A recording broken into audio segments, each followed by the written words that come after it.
Hello everyone, friends. You're back with the New Generation Airships project.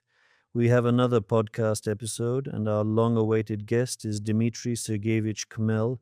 We've been waiting for you on this podcast for a long time. We'll have a brief introduction again. Let's recall who you are, what you do, how long you've been in the airship field. We'll definitely talk about the aerolet. We talk a lot about airships, but behind every aircraft there's a person, and behind such an experimental model of our hybrid type airship, Aerolet 01 stands precisely Dmitry Sergeyevich Khmel. But before we move on to the aircraft, I'd like to remind our viewers once again, Dmitry Sergeyevich, please introduce yourself. How do you usually introduce yourself? Are you an engineer developer, designer, or simply a scientist? How can we properly identify you, if I may say so? Dear friends, I am, let's say, a developer of aviation technology. I got into this, I don't know, probably since my student days, probably even before that. Yeah, my thoughts were always about aviation technology. And where did you study? I studied at the Moscow Aviation Institute. My specialty was helicopter engineering. I worked with that technology as well. Let's say I spent most of my life, you could say, my professional career on aerostatic technology. At what point in your life did airships appear in your journey? That was in the early 2000s. That's when I met what was then still a relatively small team, who have now become my like-minded colleagues. This includes Boris Alexandrovich Ivchenko, Vadim Vasilievich, and many other colleagues we currently work with. And at that time, this subject matter also captivated me. The airship theme. What was most interesting for me was that I encountered people who were actually developing this technology, which essentially didn't exist anywhere. Before that, I had only read that such airships had existed. I was generally interested in issues related to this technology. Well, it so happened that my classmates were helping to build airships, and I also got involved in these matters and worked at ZAO VC Avgur. I worked as a lead engineer, and the work covered many issues, questions of appearance, questions of some new airship configurations, ordinary well-known airships, also high-altitude airships, airships of classical design. In general, the activity was diverse. And actually speaking, at one of the stages of activity, I took up rigid airships and hybrid ones at the same time. Was this your own initiative, or did the company develop this direction and you volunteered to lead it, or was it your own initiative after all? This was an initiative of several people in the company who were close to this subject. Then, in those same years, around 2005, I met Alexander Nikolaevich Kirillin, who was developing rigid airships. And in our company, we were contemplating the concept of not just a rigid airship, but a hybrid airship that could transport cargo without using ballast and would be used, so to speak, on par with helicopters and aircraft without requiring special mooring equipment. These questions I discussed back then, and in many ways, you could say, I showed some initiative in this area as well. In general, I calculated the flight performance characteristics of airships myself.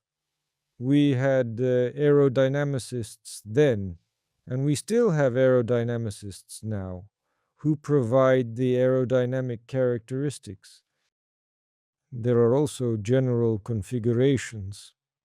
A department of advanced developments was created there, and I worked in this department.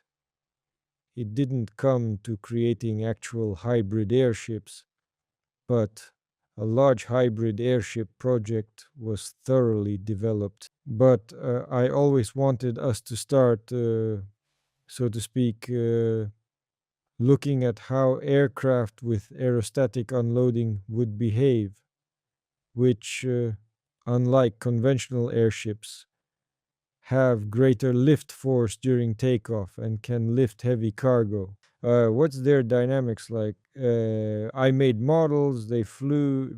I even have videos of these models. This was in the 2000s, that is, somewhere in the first decade, the end of the first decade. This was my own path, so to speak. I presented at a conference a bit on this topic and further promoted my design solutions in the field of creating not only large hybrid airships, but also quite compact airships of semi rigid or even soft hybrid type configurations. Here, allow me a small clarification. How did this direction emerge in general?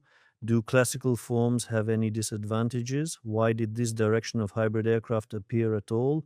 Or are there simply a range of solutions in the form of hybrid airships that have additional advantages that classical ones don't have?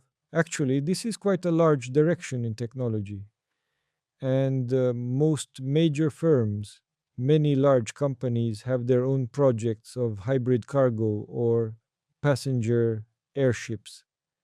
This includes, for example, Lockheed Martin, mainly American firms, but there are European ones too. This is a direction in technology that I didn't invent. It existed long before this.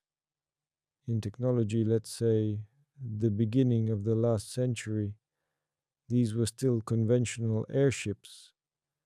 In those times, aviation developed alongside airships, essentially. And airships, all the thinkers of that time, including our Tsiolkovsky, developed balanced airships that were completely balanced by aerostatic force.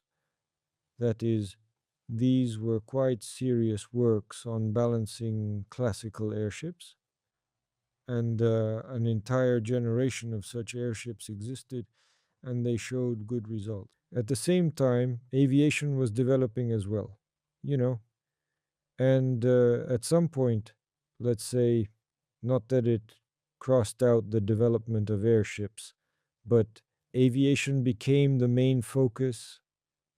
That is, if now most people need to delve into who, where, when built airships and what these aircraft actually are, because they don't see them around.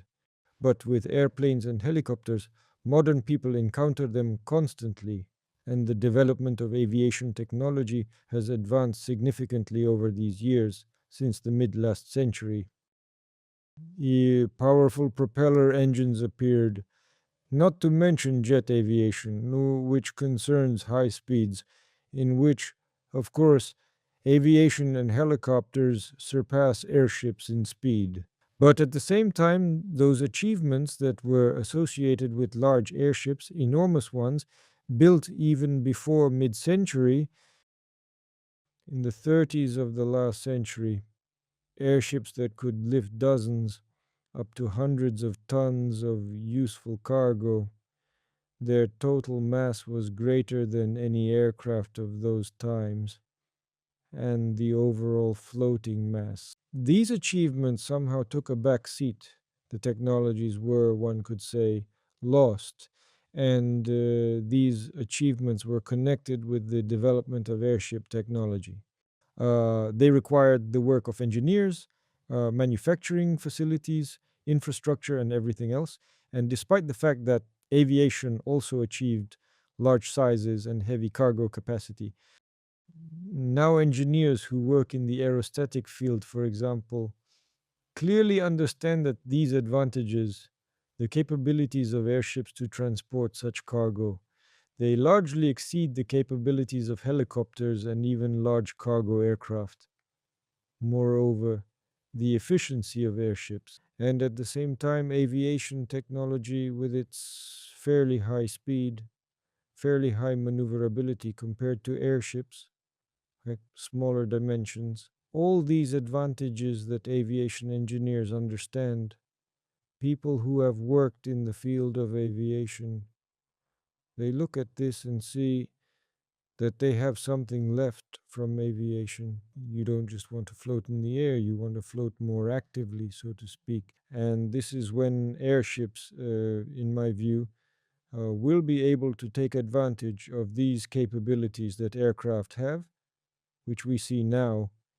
The rapid development of electric propeller, multi-propeller systems and aircraft, and converti planes, that is a hybrid of a helicopter and an airplane, more, for example. And therefore, there is a place for a hybrid, so to speak, of a helicopter, multi-rotor copter, airship, and airplane. In this case, from my point of view, I was considering concepts of equipping an airship with a wing. Quite a lot of different configurations have been thought through. They exist in literature, and many companies have even made some test variants.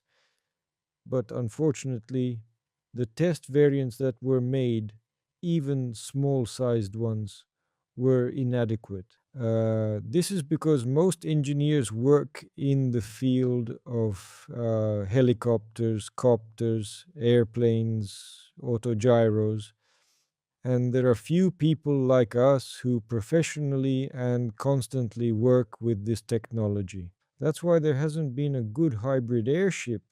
Hybrid not only in the sense that it carries cargo not just with aerostatic force, but also with propellers and aerodynamic lift. But hybrid in the sense that it incorporates more from helicopter technology. There are more engines, for example, although, of course, airships of the past had a large number of powerful engines. For instance, the Akron and Macon had large, enormous propellers, 8 on each side, that could rotate just like on a regular airship. And to some extent, all these features that I use in these aircraft are inherited from the conventional airships we know: rotating propellers, tail surfaces, and the creation of aerodynamic forces on the airship envelope. To summarize briefly, am I correct in understanding that the hybrid direction emerged not because the classical envelope design has any disadvantages, but because of the desire to make airships more maneuverable, faster, and with greater payload capacity?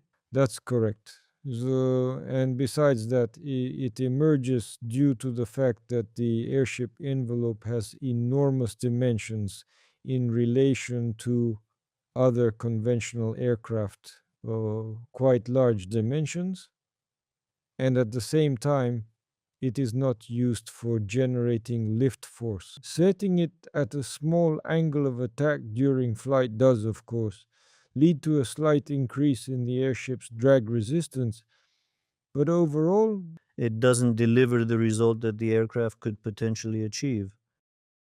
a classical airship can also generate lift force on a regular hull, but a normal hull optimized specifically for lift generation creates lift force more efficiently. This is simply a logical approach for such airship configurations that have aerodynamic form to some degree. Usually, these are not cylindrical airships, but slightly flattened ones. In any case, their tail section has a wing like shape. A well made airship like this, with properly tuned aerodynamics, I believe, will be able to achieve much. Are there any working examples worldwide? Examples, let's say, usually all companies, even when I worked, they go for creating a large project, a very big airship. This is also related to the fact that large airships are more efficient. That is, the bigger the size, the greater the efficiency of both conventional and hybrid airships of any type. And it is precisely the use of these hybrid airships that will eliminate a number of airship disadvantages and allow airships to take their rightful place. This is my opinion. They do not negate conventional type airships as such, but can be used for cargo transportation to any area without using ballast and mooring systems. That is, if we need to transport cargo with balanced type airships from one point where there is a mooring mast, site, and often a hangar as well. A hangar is needed for long term airship storage. But at the other end, there must be the same mooring mast and platform. Actually, for a large airship, this is quite a substantial system. It's a fairly complex infrastructure. When there's suddenly a need to deliver cargo, for example, to the Tiger or somewhere at sea, there's no way to bring this mooring mast there. It's quite complex to deploy these systems on the go after the airship arrives. So, overall, for long term parking of a hybrid airship, some mooring systems will still be required anyway. But it will be able to fly to the required destination point. And just like a copter, it can leave the cargo there and fly away. At the same time, it won't require any interaction with anyone at all, except for the need to unload the cargo. It can do this independently. So, one of the advantages of a hybrid aircraft is the absence of ballast, as in the classical form, that is, cargo on a classic. If cargo is unloaded, the aircraft suddenly becomes too light, it starts to fly away, so it needs to be balanced with something. Yes, it can't be unloaded, or else it will simply fly away. Hybrid aircraft don't have this problem at all. This problem doesn't exist. But of course, we pay for this with a certain degree of aircraft complexity. However, another advantage emerges. Since the cargo, which is quite a significant weight in many aircraft, about 30-40% of the total mass, is balanced by aerodynamic forces. The envelope volume of such an airship is approximately half the size for the same mass, and the dimensions accordingly are not reduced by half, but are proportional to the cube. The key point is that this volume reduction and decreased surface area allows these airships to be more compact, to be somewhat more compact. Furthermore, it allows them to achieve higher speeds when equipped with sufficiently powerful propulsion systems, which can lift the cargo, then accelerate the aircraft, and create these aerodynamic forces during horizontal flight. At the same time, there are concepts for such airships that lift cargo with a takeoff run, operating like an airplane. But this leads to the fact that the hull needs to be made more flattened, and its wetted surface area then becomes comparable to the wetted surface area of a classical airship for the same payload. And essentially, in flight at speed, this lifting capability becomes excessive. That is, in the concept I'm developing, the airship is optimized for a certain cruising flight speed in terms of its lifting characteristics, while at low speeds it operates like a tilt rotor, meaning its payload is lifted by propellers, or like a quadcopter. Accordingly, for it to be stable in this mode, a concept with multiple engines is chosen, at least 4 or more engines, so that it can be sufficiently well controlled. And as a result of the fact that these airship designs that I was developing, which I talked about, received a certain response at AERONOVA company. That's why I'm working here. Actually speaking, it's a new company, an interesting company, I believe. It tries to support all the best aspects in those designers who are developing, help them develop conventional airships, and also advance the direction of hybrid airships. Could you share how long you've been working specifically on this concept, this airship design? Is this a project from years past or something more recent? In principle, I've been thinking about these airships probably since the early 2000s as well, when I started configuring their designs. As I mentioned, my models started flying successfully around the end of the 2000s, that is around 2010. They demonstrated different hovering dynamics, of course. Since the airship lifts half its weight with propellers, it behaves accordingly in a different manner. If you turn off these engines, it starts descending quite rapidly. But this is still not a crash like helicopters experience, which leads to their destruction. In flight at speed, it can glide. Such hybrid airships can glide, and one of their advantages in this regard is that in case of control loss, it doesn't fly away. It's guaranteed to glide down at a fairly steep angle. Meanwhile, conventional airships, if they're balanced, can be caught by wind and carried away. But most often they also descend because the majority of airships that were operated during the years when I worked on conventional airships were, of course, also overweight by about 10% of their own weight to prevent them from flying away.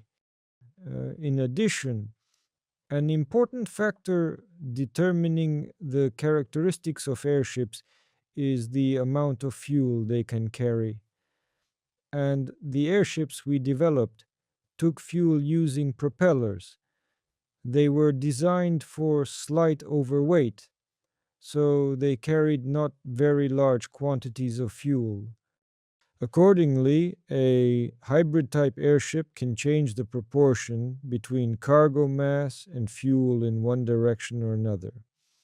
And thus, if, for example, we take cargo that is half the weight, then we take a lot of fuel, and its flight range will be correspondingly higher. Yes, this was understood worldwide as well, and such an airship was developed. It was intended for patrol missions and was developed by Northrop Grumman Company for military purposes. Its designation was LEMV. Subsequently, due to various reasons, this airship was decided to be converted into a recreational tourist type airship, but still hybrid, with elements of hybridity. So it carries people. Yes, this is the Airlander project. It's one of the very large airships that have been built recently. For various reasons, it was initially designed with too low thrust to weight ratio because it was originally intended for different purposes, which didn't allow for its normal operation. So now I'll focus on the demonstrator that will show on a fairly large sample, about 18 meters long. We built such an aircraft at AERONOVA. This is a name we came up with here at our company. Aerolit. Aerolit. Why did such a name come to mind? So this is, generally speaking, an airship. This name Aerolet reflects the fact that this airship has a density approximately equal to air without considering the payload, but if it takes a payload, its average density becomes slightly greater than air. So it takes all the load through excess weight. At the same time, not all hybrid airships can afford this. Some consider intermediate schemes where they still have to partially ballast them. This is inconvenient. Therefore, the airship is equipped with a sufficiently powerful propulsion system and systems, and by itself it is balanced. Its structure is aerostatically balanced, and it carries cargo using the forces of propellers and the aerodynamics of the hull. It naturally uses the tail surfaces as well for cargo transportation, that is, wing-like surfaces. But it uses precisely this large airship hull to create lift as the main element. At the same time, of course, on the propeller pylons, on the empennage. It is also supposed to create aerodynamic and the main controlling moment. Regarding the specific characteristics of the Aerolet, as you said, it's 180 cubic meters, and about its equipment. Is it currently capable of lifting some cargo? Yes, absolutely. It is equipped with 4 engines, quite powerful ones. Their total thrust is about 180 kilograms. the total thrust of all four engines. We may increase their number, we might even increase their power. All this allows it to currently lift its own weight and cargo weight totaling 60 kilograms. And with aerostatic force, cargo of about 170 kilograms is lifted. This is approximately 35-40% overweight for airships. In our terminology, we consider, and this is generally accepted, that overheaviness is a concept that represents the ratio between the excess weight that the aircraft lifts aerostatically and the weight that is balanced aerostatically. That is, what we lift with propellers and what aerostatics lifts, well, the ratio between them, these values. This is precisely what is called overheaviness. For us, as I said, it reaches about 35%. This is in those test flights that we do, so to speak, with minimal overheaviness. At the same time, we have a thrust reserve of about 3, around 3, a thrust reserve. That is, we can lift 3 times more. That is, this is maximum, but we need reserves for control, for electric motors, so we can confidently say that we will be able to lift 100 to 120 kilograms with propellers on this airship. Vertically? Yes, vertically, and then accelerate and fly with this cargo. Moreover, in general, its fuel consumption in horizontal flight should be comparable by calculation to the consumption of a regular balanced airship, which has an envelope that is correspondingly larger in size and creates greater resistance. But we need to confirm all these questions. That is, we must, in addition to mathematical calculations that are now done in the environment, that is, this is computational fluid dynamics simulation of the aircraft, we must see what happens in reality. And based on this experiment, we will then refine our ideas about consumption in horizontal flight, about speed. Considering that it nevertheless has 4 engines, its speed should also be quite good. That is, more than classical airships of the usual type. We're currently engaged in experiments right now. Our viewers have probably already seen the first tests that have taken place. Can we draw some interim conclusions about what we've tested during this time, how it performed, and what we plan to work on with it in the future? Certainly. Preliminary calculations of its controllability were made. They were performed quite recently in the fall for horizontal flight. We will be confirming them going forward. These controllability issues in horizontal flight. Currently, we've been working on low-speed flight and controllability at low speeds. And some of our doubts have been dispelled. We saw that the aircraft has quite good power to weight ratio, meaning it can easily lift itself up sufficiently. It can be controlled in heading and pitch, and to some degree in roll. It's also controlled by these 4 propellers, of course. And so now we will move forward gradually, increasing and working out hovering modes, transitioning to working out horizontal flight mode. And later on we will move to flights with greater weight, meaning we will make it heavier. We will fly with increased payload. But first we need to achieve understanding that it controls well and transitions to horizontal flight, creates the necessary aerodynamic force with this deliberate overweighting of 60 kilograms, which is quite a lot for such an airship. I can't think of classical airships like this attempting such loads. Nobody has tried it before. Hybrid type airships with wings with some disc-shaped elements, they were built, but they often flew very poorly because most often designers made an excessively flat envelope in the form of a wing. Such aircraft were constructed. To be honest, we are only now beginning to work with this technology.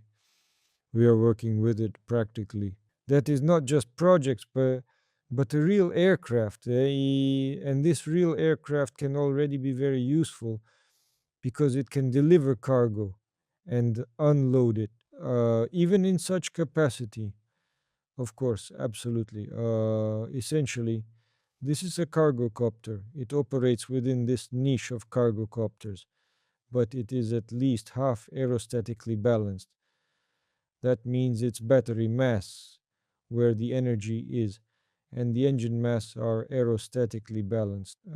And accordingly, it will be able to carry cargo longer than copters that currently fly, usually within an hour, some for 20 minutes, some for half an hour. Cargo copters that lift loads of around 100 kilograms, for example, but this aircraft should carry it for hours. We won't declare any specific figures right now. We will confirm these characteristics during the testing process, understand the controllability, and develop control laws. Our specialist, whom you know well, Dmitry, has already programmed the mathematics into the computer that allows stabilization and good control of the aircraft. And essentially, these questions we now consider that we have confirmed in some way. We are talking about them, and we will clarify its further flight characteristics later. But I'm saying in advance that we will be increasing the cargo weight. And overall, we hope that these aircraft will transport up to 100 kilograms in the configuration that we currently have available. And I understand that we've conducted quite few tests, but are there already some groundwork for how we can improve future models or the current one? Perhaps some ideas have already emerged after seeing it firsthand, lifting it for the first time, and there are already some ideas for further improvement. Absolutely. Uh, because the calculations that were performed, we calculated it for both strength and aerodynamics. Calculations are one thing, but what we get in practice, by touch, we can feel how rigid its structure is, where it was immediately necessary to improve it, to add something. We will, of course, improve its operational qualities so that it operates safely, and I have no doubt that we will achieve this. I just want to remind our viewers that this is our experimental model. If everything with the classical airship form is already sufficiently studied, tested, and flight proven in the past, then this model is experimental. Many things are being done for the first time. Some solutions are being used for the first time, so we have to be cautious, not to rush with flight tests, and secondly, to refine something while being on site. Of course, and since the aircraft is more complex, it requires more work. It was necessary to configure the control system, the stabilization system.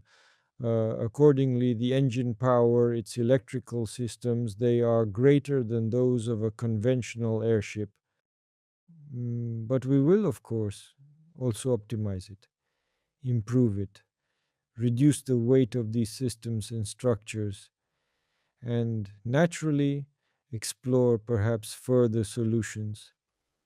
Maybe even in some ways they will be even more innovative. That is, in this aircraft, I try to step quite far forward, but literally already in the next models, for sure, we will go further. I personally was quite impressed after the first tests. The airship showed itself well, first of all, precisely on takeoff. It's heavier by itself, and it seemed to me that it would be less maneuverable, less mobile than Nova Zo 1, but in practice, I'm sure that it feels quite confident.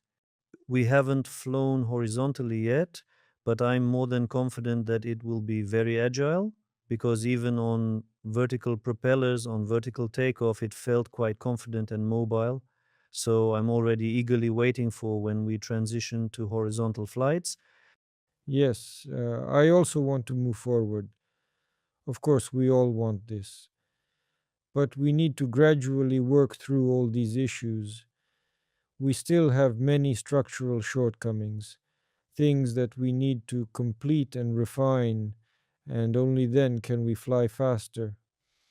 Yes, indeed, We saw that thanks to the fact that this is not a disc shaped aircraft.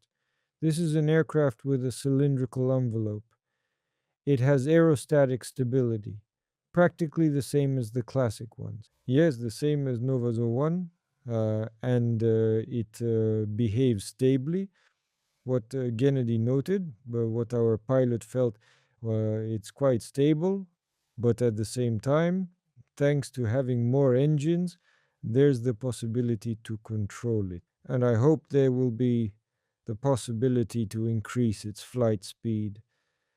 Actually, we flew practically hovering, but still these were flights with some speed.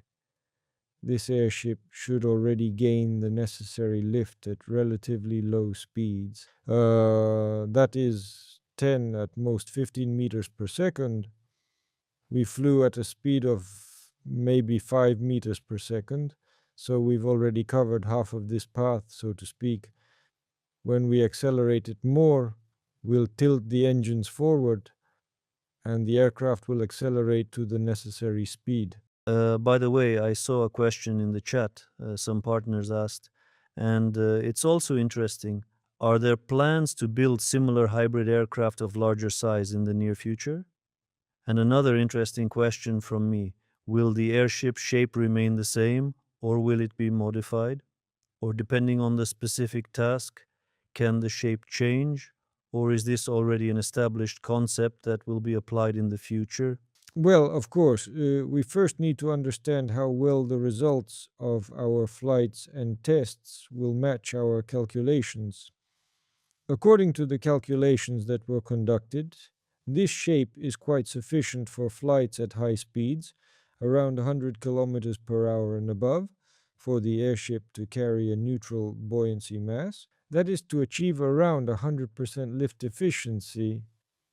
But most likely, these larger cargo type aircraft will have negative buoyancy somewhere around maybe 50, 70, 80%.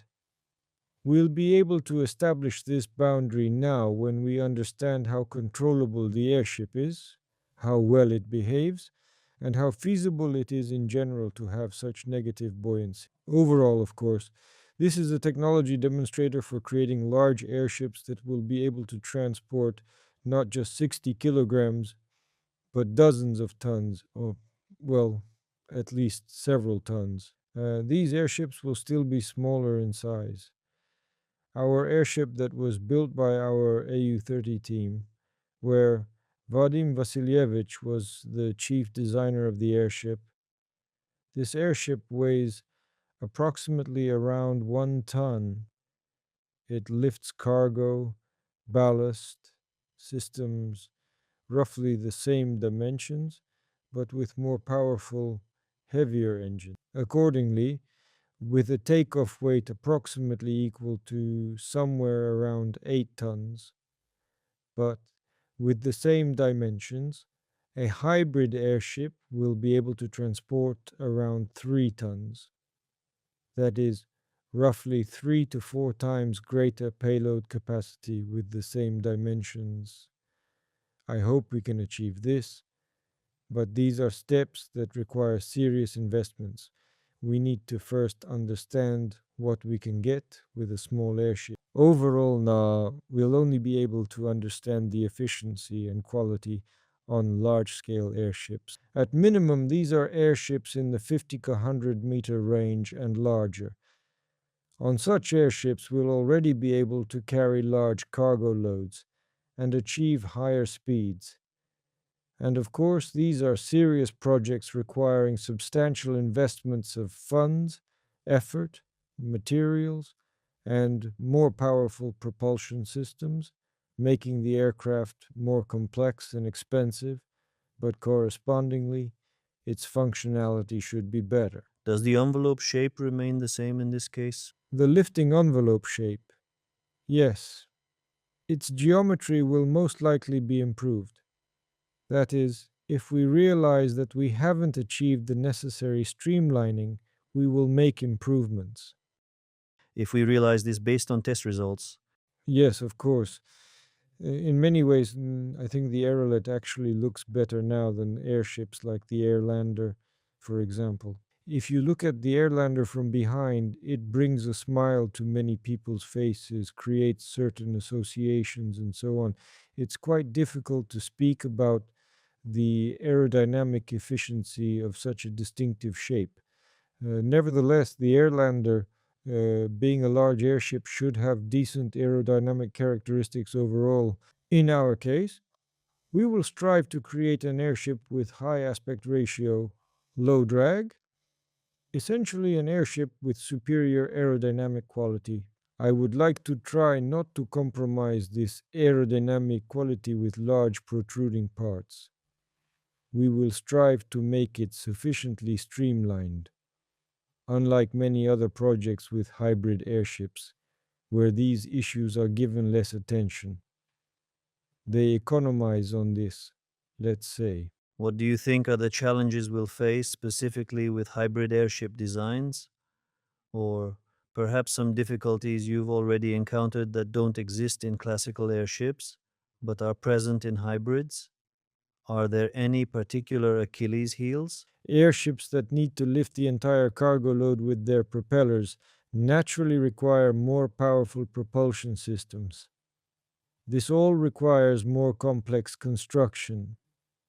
But now, unlike in the past when they also tried this approach, they would simply take helicopters, make a frame from 4 helicopters, and then, I've even seen something like that. So they mounted helicopter frames directly on airships? yes, there was an airship by the Piasecki company.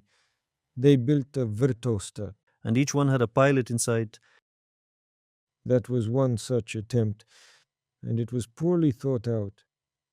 In the Soviet Union, there were numerous Vertostat projects, and I know some people, acquaintances of mine, who conducted scientific research on this topic. In this case, we are, first of all, using modern multi rotor systems, ready made, proven units that do not have the disadvantages that could be inherent in helicopter systems. Because I know very well all the wonderful properties of the helicopter as an aircraft, since I studied in this field for a long time and partially worked in it.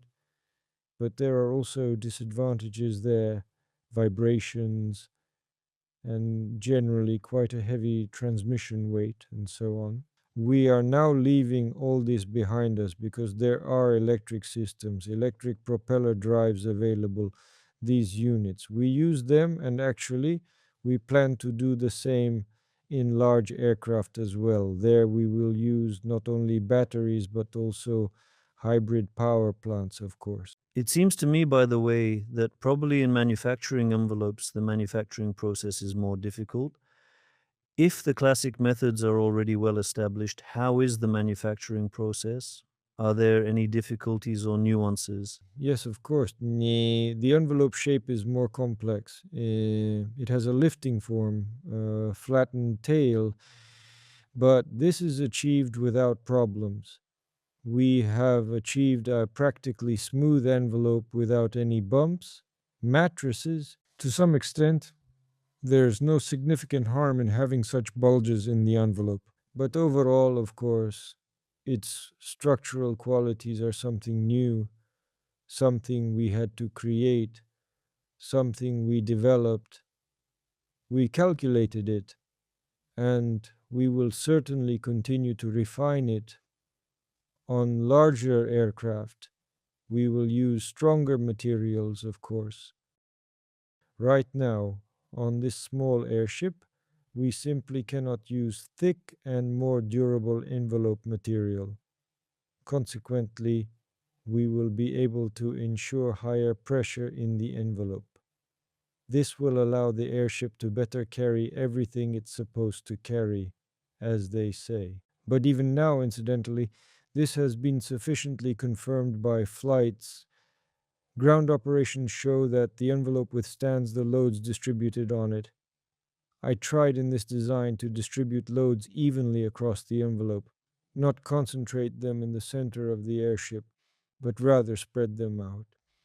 We will clarify the validity of various design decisions. Overall, We will certainly develop this concept as it is, improve it, refine it, determine how much we need such large stabilizers, whether we need to reduce them or increase them.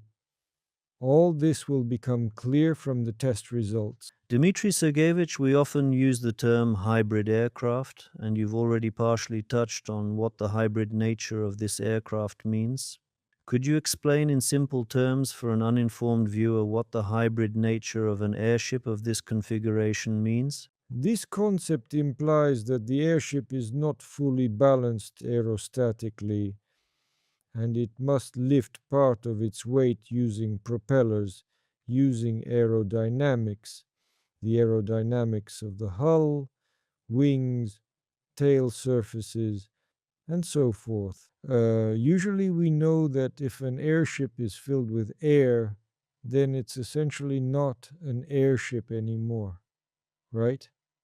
As they say, there are conventional aircraft that lift themselves without using helium. A hybrid airship must use helium while simultaneously making airships fly faster and perform better.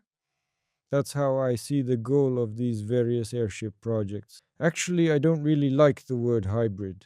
Nowadays, hybrid is most commonly used when ice and electric motors work together. So even a classic airship could be called hybrid if it uses combined methods for its operation.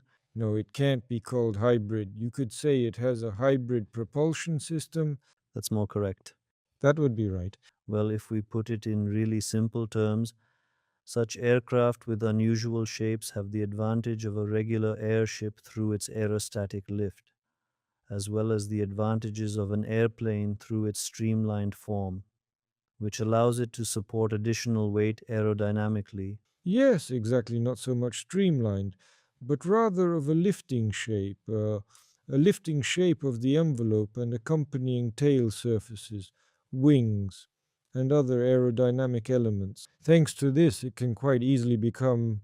I believe that the airship will be able to occupy such an intermediate position as a means that is safer and more economical than helicopters, for example, comparable in capabilities to an airplane but possessing vertical takeoff and vertical landing, which is very convenient and simpler to control, and at the same time improve its aerodynamic characteristics. This is the question, and it needs to be confirmed. When such airships are actually created and they fly, only then will we be able to assess how wonderful all this really is. But for now, only doubts arise. Will it actually work? Will it perform well enough? Will it be just as safe? And so on. And there will certainly be many such doubts. But when it finally appears, I'm confident we will understand that we have gained what we were missing. Confidence that in weather conditions comparable to those in which light aircraft and other aviation currently fly, we will be able to operate it. That's first. Second, we will be able to find applications that, due to the necessity of mooring infrastructure and so forth, the airship lost at some point. After all, we are essentially moving toward the point where these aircraft will possess the range and payload capacity in the future. If they are successfully implemented, such airships will match helicopters and even aircraft in these capabilities. They will be able to land vertically on virtually any minimally prepared site, unload their cargo, and fly back. This is a very serious prospect, actually. Has anyone seriously evaluated this yet? And how do you think, where could such aircraft of such form primarily be in demand and applicable initially? I believe this is primarily cargo transportation. Besides that, of course, these could be flights with people. Once this technology flies well, we can consider passenger flights with people, certainly. They will fly in any case. But the question of making these passenger airships is more challenging to resolve. because certification and so forth is required. But the practice of aviation development is such that the human desire to fly is very difficult to stop. And when people understand that you can fly on this thing and fly quite well and safely, most likely all of this will be in demand by people, including small groups of people. These could be aircraft for 10 people, for 5 or 6, maybe even fewer people, and even this aircraft could carry one person. We already have such preliminary designs, so to speak, of a preliminary aircraft that would have one pilot on board. Of course, considering that it's currently standing next to helicopters in the same hangar, a helicopter, taking into account the size of its rotor, is generally comparable to it in terms of size. It's certainly smaller in volume, but the linear dimensions are also quite large, and such an airship for several people that could fit in any aviation hangar would probably be a gift for many, especially since it should certainly cost less than a helicopter, at least. It's possible that its price could be comparable to aircraft, because aircraft also come in different price categories. There are some homemade, amateur aircraft, and there are good aircraft, quality airplanes. Currently, air taxi services are developing worldwide. There's such a boom in propeller copters, cargo, passenger, cargo passenger aircraft, and tilt-rotor converti planes. Compared to them, of course, a roll-yacht aircraft with comparable cargo capacity will still be safer, and they will be able to fly for longer periods. And of course, all these aircraft also have the possibility of extended flight duration if such an aircraft takes on maximum fuel load. Another question is the fuel efficiency of its flight, which needs to be confirmed, but it should be comparable to the efficiency and fuel consumption of a conventional airship at speeds above 100 kilometers per hour, according to our calculation. That is, if we now expect conventional airships to fly at a speed of 100 kilometers per hour, then hybrid airships at this same speed will already be consuming, so to speak, a comparable amount of fuel. Right now, before conducting flight experiments and building an actual working prototype, we won't make claims about what performance characteristics we will have. We will only be able to say what performance this particular airship actually has once we have built and tested it. Dmitry Sergeyevich, if we touch on a somewhat philosophical question, where do you personally see the future of airships in the next 5-10 years? What would it be like, or what would you like to see from your perspective? It seems to me that 5 to 10 years is a near term perspective. We need to look further ahead. Aviation projects in general take time to develop. Aircraft are sometimes built over several decades. That's just how it is. But this is aviation. There's nothing to be done about it, though, of course, we will build all this faster. We already have experience. We built the AU-30 airship in less than 3 years. And now I also think that if we really step into creating airships, that is, if these airship projects are invested in and financed, these projects for conventional type airships, I mean balanced airships, airships that utilize the aerodynamic capabilities of aviation technology, then we will see the possibility of transporting cargo. These airships will probably be able to start competing. That is, they will be able to find their place in the world of aviation transportation. And in addition, they will be able to be used both as conventional type airships and as hybrid type airships for monitoring tasks, tourism tasks. There are many tasks that aviation solves.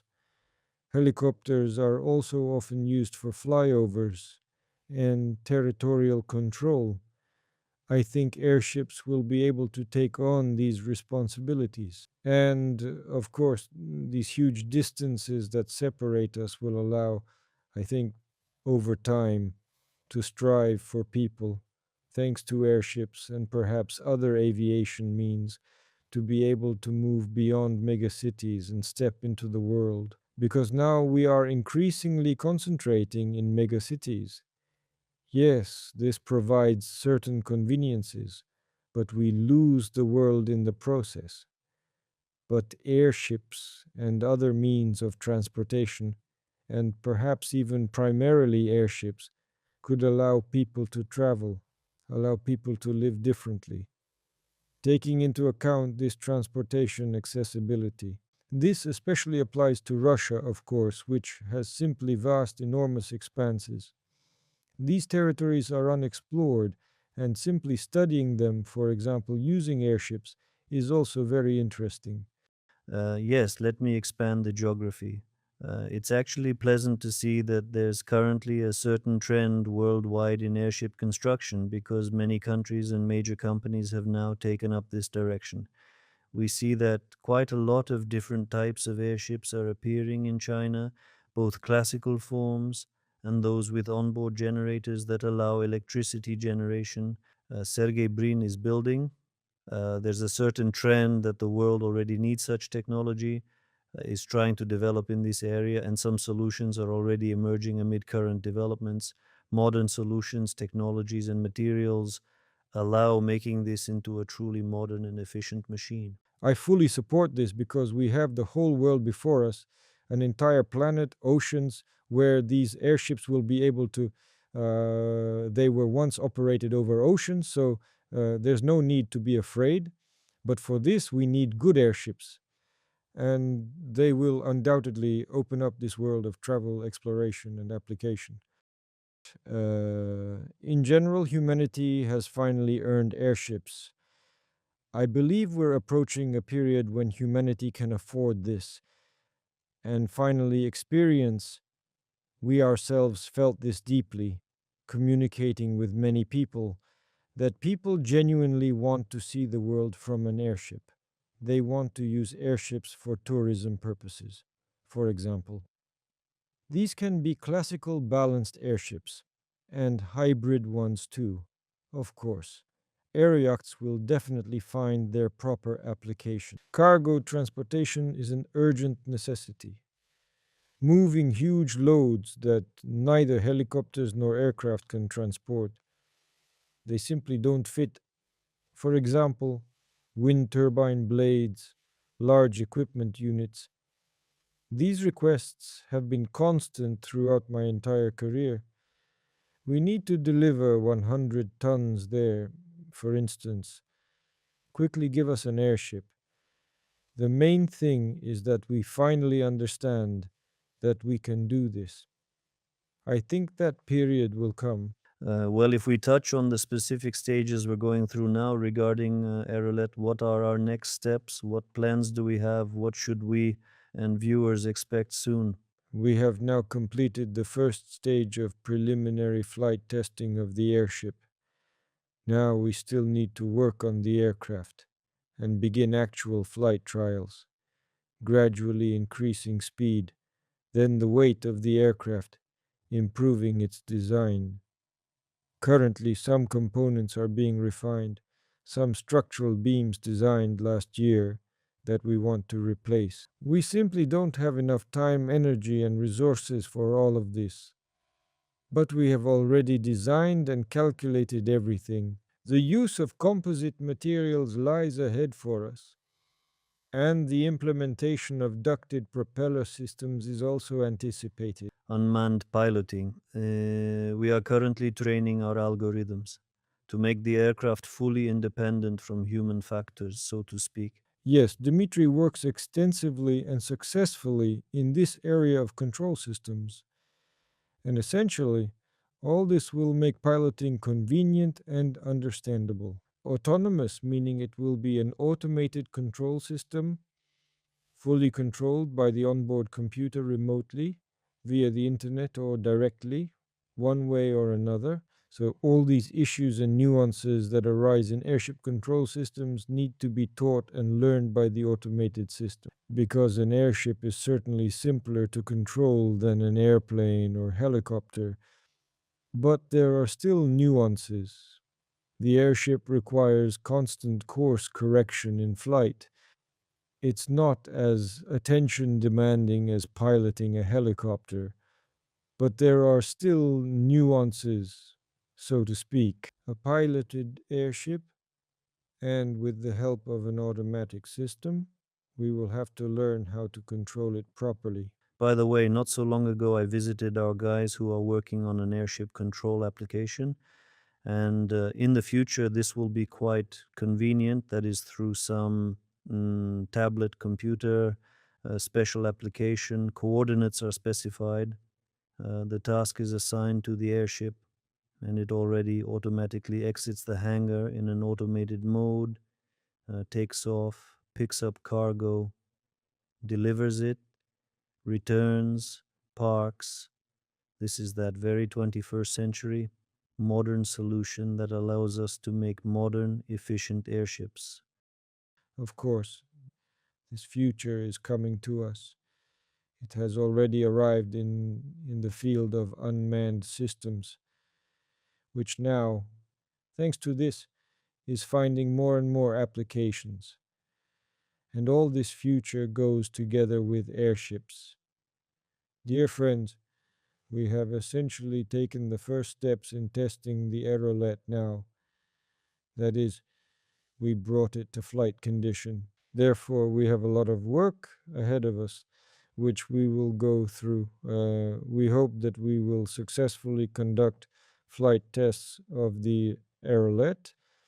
We will clarify, of course, this is an experimental aircraft. It will have many different complex situations. We will solve them. We will test the aircraft. Now, first of all, this is the refinement of its design in order to confidently move on to increasing speed. Ground operation taking into account some winds, its mooring, its maintenance in conditions. For example, snow is also very interesting. How to operate the aircraft in conditions of snowfield and snow cover. Not everywhere is it possible to clear this snow. We will try our best. For this purpose, we need to develop appropriate landing gear and improve it. Many tasks, many questions, we will solve them. We will fight for weight efficiency. The solutions we have already developed to improve its design, we will continue working on them. At the moment, what concerns us primarily is its controllability, the issues of controlling it. During hovering in transitional modes, in horizontal flight modes, when it creates lift on the envelope, while the propellers practically do not create lift. This is not a simple question. Wind tunnel tests have now been conducted with various tail configurations, with various winglet options, which are also necessary for control and better lift generation controllability. It has propeller pylons, and we are now thinking about how to use them. We conducted aerodynamic studies, and we will test them as well. This is also work. These control surfaces must be controlled, they must be manufactured, they must be installed on it must fly, and the pilot must understand what those or other control surfaces give him. Two variants of additional changes in the control surfaces of this airship have now been calculated, but we start by testing it as it is right now. That means horizontal stabilizer with elevators on it, and vertical stabilizer with rudders on it, plus 4 tilting propellers. Then we can see, depending on what we currently have on this aircraft. Do we need to increase the number of engines, increase the power of the engines? These are all quite serious questions. They also require work and require costs for these units, their installation. Currently, a fairly large number of batteries are installed on the aircraft. It's quite possible that we will then proceed to address various issues when we confirm the transition modes and figure out its controllability, confirm or refute the calculations that have been made. Accordingly, all this will be programmed into the computer so that it flies well. Then we will proceed to deal with questions of how much we can increase the overweight, what effects this will cause, how will it be piloted. In addition, we will test its flight performance characteristics. And that's flight duration, that's altitude, that's range. We need to understand all this in order to develop those solutions that will be incorporated into the production aircraft, for which I hope those who need them will come to us. We can already see that there are certain needs for these airships to fly and transport something. People are reaching out to us regarding the use of various monitoring functions from these airships. It can serve as an advertising carrier. But first, we need to go through all these stages. And most importantly, develop solutions to build large class airships that will truly be such vessels. Let's wrap up for today. Friends, thank you all for watching until the end. Please feel free to ask more questions if some weren't discussed here today. Write your comments. And thank you, Dmitry Sergeyevich, for this conversation. I'm sure it will continue at the stage of active flight tests. So see you in the next episodes. Goodbye, everyone. All the best, friends.